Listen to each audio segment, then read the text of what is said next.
Yes, the Ten Commandments. To be honest, I was in a really bad mood. You know, things weren't going well at work. Jesus was acting up every night. And I just lashed out, I suppose. I didn't really expect anyone to take them seriously, but apparently they were a real hit. Of course, by the time I'd calmed down, everyone was living by them, and I didn't have the heart to tell people it didn't matter. I rarely punish anyone who breaks a commandment these days. Looking back, they are a bit silly.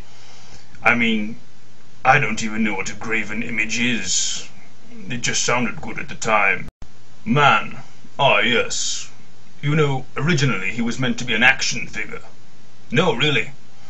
I had a great idea for a line of dolls that worship you. I was going to flog them to the angels here so that they could play at being me. Each man would come complete with an original sin accessory. But things got out of hand, and before I knew it, whole civilizations had sprung up. Of course, by then everyone was too busy to have time to play with them. And since I don't actually pay anyone up here, the return would have been non-existent. One of the things that gets my goat these days is child discipline. You have to be firm with the little buggers. All this lovey-dovey liberal nonsense about naughty steps and the like. Ridiculous. Look at me, for example. My lads started playing up, always hanging about with those 12 hoodlums, healing people willy-nilly, vandalizing temples, turning water into alcohol pops and the like. I had him nailed to a cross for a few days, speared in the side, and then killed.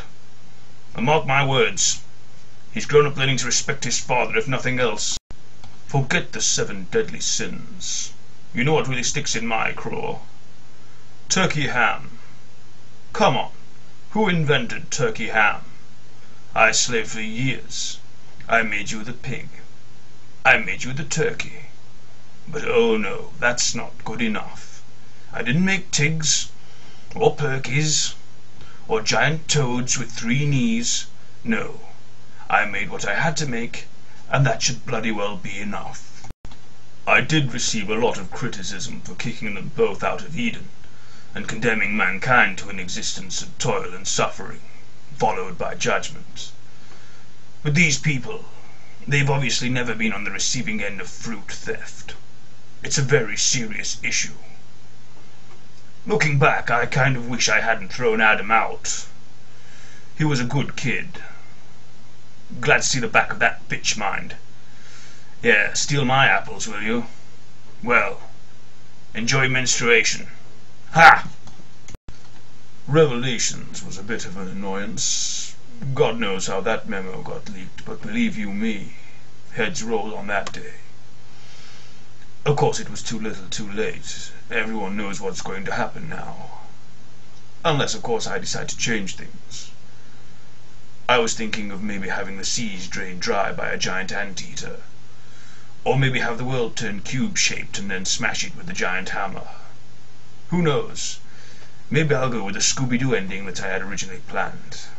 The one where the devil was Jesus all along in disguise, and he was trying to scare me away to lower property value or some such. I don't like to criticize others, but I find that by letting people draw pictures of me and name things after me, it makes me more accessible to the public. I'm down with the people, you see. I'm out there, keeping it real and so on. There's no need for all this cutting off extremities and declaring holy war every time somebody says something you don't like. And I don't care what people eat, although it's better for them if they avoid the saturated fats. I don't even mind gays and lesbians. Each their own, I say. Hey, I only made one of each sex to start with, so they really had no choice in the matter. Had I made a couple more Adams, it could have been a real sausage fest. And I wouldn't have minded that.